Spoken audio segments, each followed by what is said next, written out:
निवडणूक आयोगाच्या पत्रकार परिषदेनंतर आज देशभरात आचारसंहिता लागू होणार आहे आणि याच पार्श्वभूमीवर अनेक मतदारसंघांमध्ये उमेदवारांची घोषणा देखील झाली आहे। मात्र शिर्डी लोकसभा मतदारसंघात अद्याप उमेदवारांची घोषणा झाली नाही आणि जागा वाटपाचा तिढा हा महायुतीबरोबरच महाविकास आघाडीकडे सुद्धा प्रलंबित आहेत।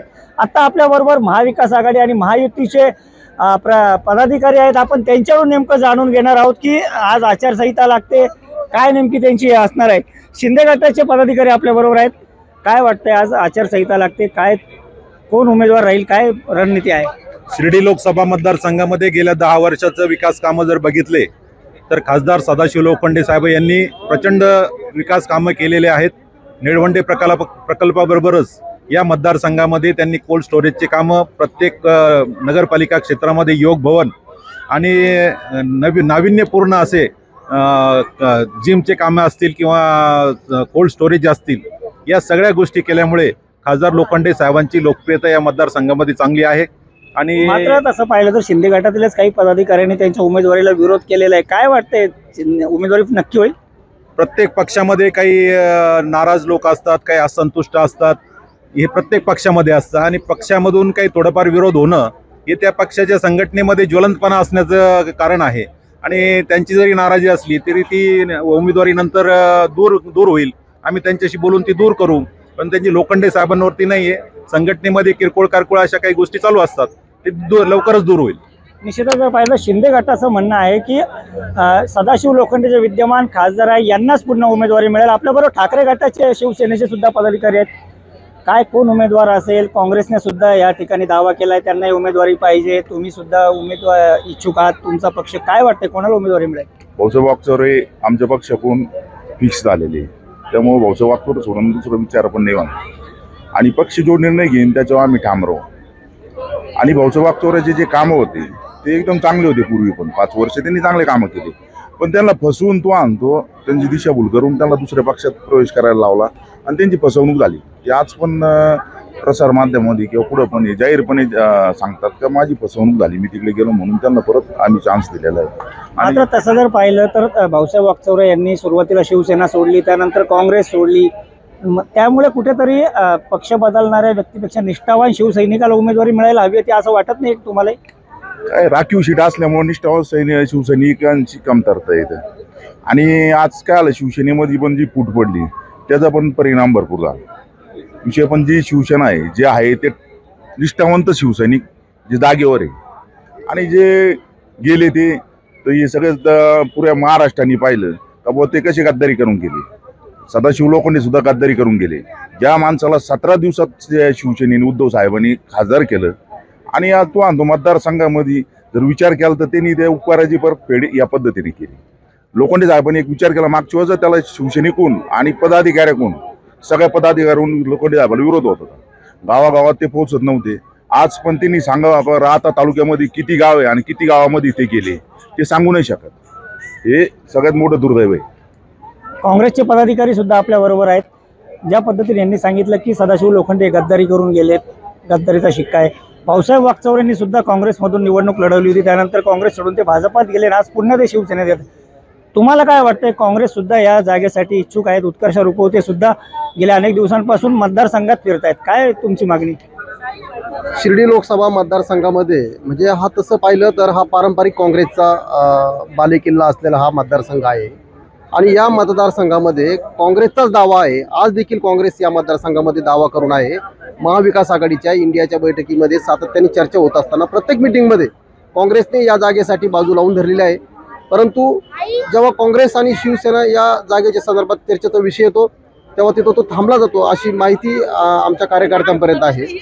परंतु शिर्डी लोकसभा ही काँग्रेसला मिळावी यासाठी आमचा आग्रह आहे, कारण संगमनेरचे आमदार हे काँग्रेसचे आहे, श्रीरामपूरचे आमदार काँग्रेसचे आहे, राहाता तालुक्यात काँग्रेसचं मोठं वर्चस्व आहे, त्याचबरोबर अकोल्यात देखील काँग्रेसला मानणारा मोठा वर्ग बाळासाहेब थोरातांच्या शेजारचा तो तालुका असल्यामुळं म्हणजे एकंदरीत जर या मतदारसंघाची रचना पाहिली आणि मतदारसंघातला मतदार जर पाहिला तर हा काँग्रेसवर प्रेम करणारा आहे। म्हणून महाविकास आघाडीमध्ये आम्ही ही जागा काँग्रेसला मागण्यासाठी आग्रही आहोत, परंतु वरिष्ठ पातळीवर ज्या पद्धतीने ह्या चर्चा सुरू आहे, ज्या पद्धतीने हा प्रकार सुरू आहे, वरिष्ठांनी जो उमेदवार दिला तो उमेदवार वरिष्ठ देतील, मग तो शिवसेनेचे भाऊसाहेब वागचौरे असतील, काँग्रेसचे उत्कर्ष रुपवते असतील किंवा आमच्याकडे हेमंत ओगले, त्याच्यानंतर राजेंद्र वाघमारे, अनेक उमेदवार, किरण जाधव, असे अनेक उमेदवार आमच्याकडे आहे.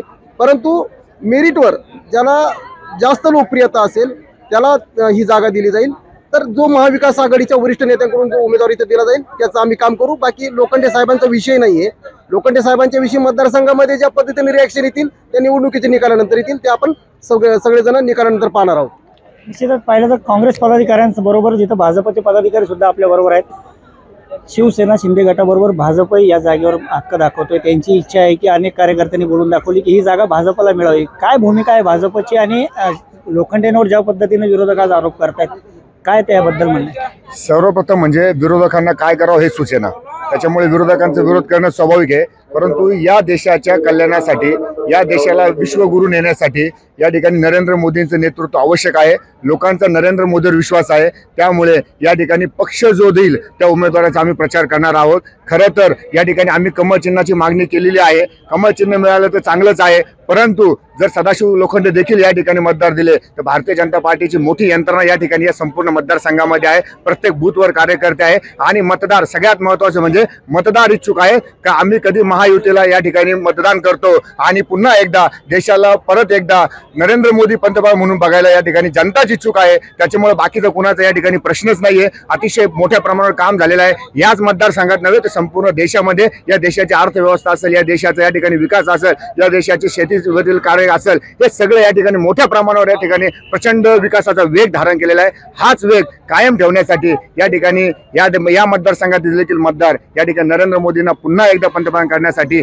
इच्छुक आहेत. त्याच्यामुळे विरोधकांचे आरोप हे आहेत, हे चुकीचे आहेत. आरोप हे चालूच असतात. परंतु त्यांना देखील या ठिकाणी माहीत आहे, कारण की तेच आम्हाला म्हणतात की या ठिकाणी देशाचे पंतप्रधान हे नरेंद्र मोदीच राहिले पाहिजे. तर अशा प्रकारची या ठिकाणी जनमताची भावना आहे, विरोधकांची भावना आहे. त्यामुळे या ठिकाणी जो कोणी मतदार असेल किंवा या ठिकाणी जो कोणी या ठिकाणी उमेदवार असेल तो या ठिकाणी नरेंद्र मोदींना पंतप्रधान करण्यासाठीच असेल, यामध्ये कुठली प्रकारची शंका नाही. त्यामुळे महायुतीचा जो उमेदवार असेल तो या ठिकाणी प्रचंड बहुमताने निवडून येणार आहे. काय म्हणणे? ते म्हणतात की विरोधकांना वाटतं की नरेंद्र मोदीच पंतप्रधान व्हावे. वेळ सांगणं मेन गोष्ट. आणि नरेंद्र मोदीनं काय कामं केले जगाला माहिती. पेट्रोलचे भाव वाढले. आज तो म्हणतो तो कोर्टाने जो याचा मुद्दा घेतला ते सुद्धा हिशोब सुद्धा ते द्यायना काय काय नाही. आज ते जनता तू आणतो मतपेटीतून सांगा का तू आण नरेंद्र मोदीने काय कामं केले किंवा भारताचं कसं वाटलं झालं नरेंद्र मोदी आल्यापासून. हे तू आणतो जनता तू आणतो मतपेटीतून ते दाखवून देईन. आणि नरेंद्र मोदी आले पाहिजे हे तू आणतो कोणाची इच्छा नाही. आज गोरगरिबांची काय आले, फक्त जे बलाढ्य लोक आहे किंवा जे तो म्हणतो अंबानी बिंबानी हे जे लोक आहे यांना फक्त मोठं करायचं काम नरेंद्र मोदींनी केलं. पण जे गरीब जनता आहे त्यांचे हाल चालू आहे. आता साड्या वाट राहिल्या, साड्या कुठून येत्या गुजरातमधून. गुजरात कसं मोठं होईन याच्यासाठी आता प्रयत्न राहतो नरेंद्र मोदीचा, बाकी काहीच नाही. आणि एक तो आणतो एक का प्रत्येक चॅनलवर इकडं तिकडं आम्ही हे केलं ते केलं, काहीच नाही. त्यांनी मागं त्यांना किट दिल्या त्या धान्याच्या, अर्धा किलो डाळ, तेल बिल ते पण तू सुडेल म्हणून त्याच्यामध्ये सुद्धा बरंचसं खराब निघायचं. तुम्हाला काय वाटतं? तुम्ही अजित पवार गटाच्या आहात, राष्ट्रवादीच्या आहात, हे ज्या पद्धतीने आरोप करताय की नरेंद्र मोदींनी काहीच केलं नाही, महागाई वाढली, काय?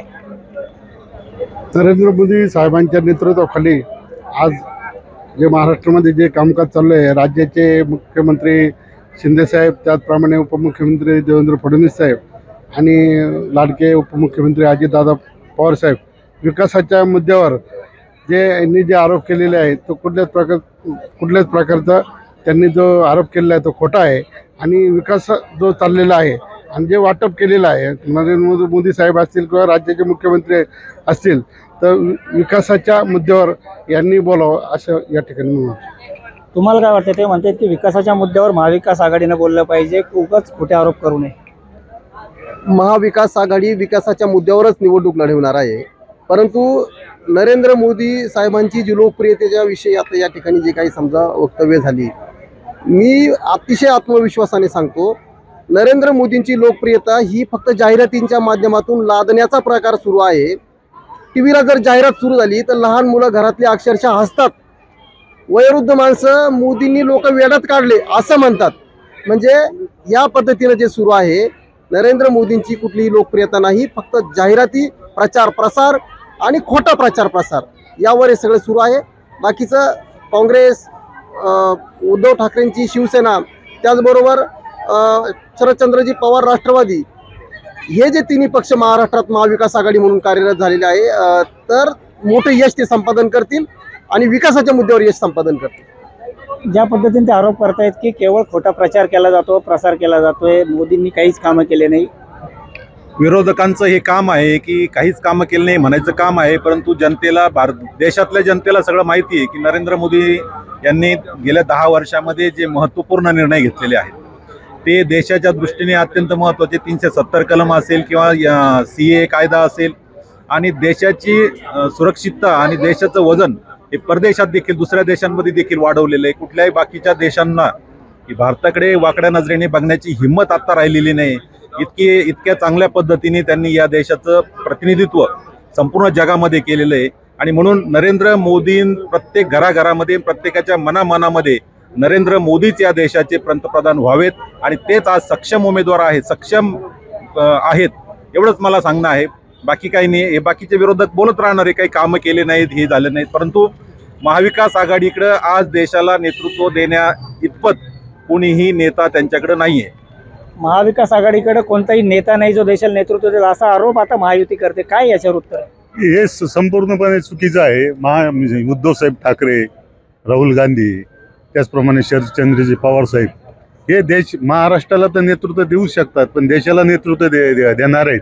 आणि त्याचं कारण आज ज्या प्रचंड संख्येने शेतकरी, कामगार, युवक हे संघर्ष यात्रेला जमा होत आहेत, गर्दी करत आहेत, कारण त्याचं प्रतीक म्हणजे नरेंद्र मोदी साहेबाला ही चप्रक आहे. कारण यांनी युवकांना वर्षाला 2 कोटी रोजगार कबूल केलेत, आणि प्रत्यक्षात आज वर्षाला 2 कोटी बेरोजगार झालेले आहेत. यांनी उद्योगधंदे विकलेले आहेत, रेल्वे विकली, विमान सेवा विकली, जहाज सेवा विकली. जे 65 वर्षामध्ये, 70-75 वर्षामध्ये नेहरूपासून तर इंदिरा गांधीपासून तर वाजपेयीपर्यंत जे देशाचे सार्वजनिक उद्योग उभे राहिले, कारखाने उभे राहिलेत, हे संपूर्ण यांनी अडाणी, अंबानी यांच्या ताब्यात दिलेत. आज जर तुम्ही पाहिले तर देशातील 25 उद्योगपतीची जेवढी संपत्ती आहे तेवढी राहिलेल्या या देशातील जनतेची आहेत. एका बाजूला प्रचंड असा पैसा जमा झालेला आहे, दुसऱ्या बाजूला शेतकरी आत्महत्या करीत आहेत. सर्वसामान्य ग्राहक पेट्रोलपासून तर डाळीपासून तर तांदळापासून तर गावापासून तर कांद्यापासून पर्यंत हैराण झालेला आहेत. शेतकऱ्याच्या मालाला ज्यावेळेस भाव येतो त्यावेळेस निर्यात बंदी केली जाते, त्यावेळेस त्याच्यावर टॅक्सेस वाढवले जातात. उत्पादन वाढलं, भाव वाढतोय असं झालं तर कांदा पाकिस्तानातून आयात केला जातो, की ज्या पाकिस्तानामुळं दररोज देशाचे सैनिक मरतात. त्यांच्याशी वार करण्याची ज्यावेळेस वेळ येते त्यावेळेस हेच मतासाठी तो जो मागच्या निवडणुकीच्या वेळेस शहीद झालेले जवान आहे त्याचा वापर केला. आणि आता ह्या वेळेस जनतेला सांगायला काही येत नाही तर राम मंदिराचा मुद्दा उभा केला. राम मंदिराचा मुद्दा घेऊन ही निवडणूक लढवली जाते, सांगायला काही नाही असा आरोप थेट केला जातोय. काय वाटतं? खरं तर राम मंदिर हा आमच्या निवडणुकीचा मुद्दाच नाहीये. राम मंदिर हा देशाच्या अस्मितेचा विषय आहे, हेच त्यांना आजपर्यंत कळालं नाही. प्रत्येकाच्या मनामध्ये राम आहेत, आणि त्या प्रभू रामचंद्राचं मंदिर जर भारतीय जनता पार्टीच्या सरकारमध्ये झालं तर त्याच्यामध्ये वाईट काय? आणि माझं सगळ्यात महत्त्वाचं म्हणणं असं आहे की या देशामध्ये या ठिकाणी जे अनेक वर्षापासून या काँग्रेस आणि राष्ट्रवादीवाल्यांनी गेल्या अनेक वर्षापासून जे विषय सडक ठेवलेले होते ते जर या ठिकाणी निकाली काढण्याचं काम जर या ठिकाणी नरेंद्र मोदींच्या सरकारने केलं असेल तर मला असं वाटतं की या ठिकाणी त्याच्यामध्ये काही वावगं नाही. या देशाचे प्रश्न सोडवणे आणि त्या प्रश्नाच्या माध्यमातून जनतेचं कल्याण करणं हे भारतीय जनता पार्टीचा उद्देश आहे. आणि या संपूर्ण विश्वामध्ये भारताला वेगळ्या प्रकारचं स्थान जे आज निर्माण होत आहे ते फक्त नरेंद्र मोदींमुळेच या ठिकाणी निर्माण होत आहे. त्याच्यामुळे आरोपांना आरोप करत जाणं हा विरोधकांचा या ठिकाणी केविलावाना प्रयत्न आहे. म्हणूनच त्यांची जी न्याय यात्रा आहे ती या ठिकाणी फसलेली आहे. आणि आता तुम्ही बघा ज्या ठिकाणी नरेंद्र मोदींच्या सभा होत आहे, भारतीय जनता पार्टीच्या सभा होत आहे, महायुतीच्या सभा होत आहे, अक्षरशः प्रचंड प्रमाणामध्ये लोक या ठिकाणी त्या सभेला जात आहे. मोठा उत्साह लोकांमध्ये आहे. याचं एकमेव कारण आहे की या देशामध्ये झालेला विकास, प्रत्येक क्षेत्रामध्ये झालेला विकास. ह्यांच्या जे आरोप आहेत, शेतकरी असेल, युवक असेल, तरुण असेल, बेरोजगार असेल, जो या देशामधला प्रमुख घटक आहे तो घटक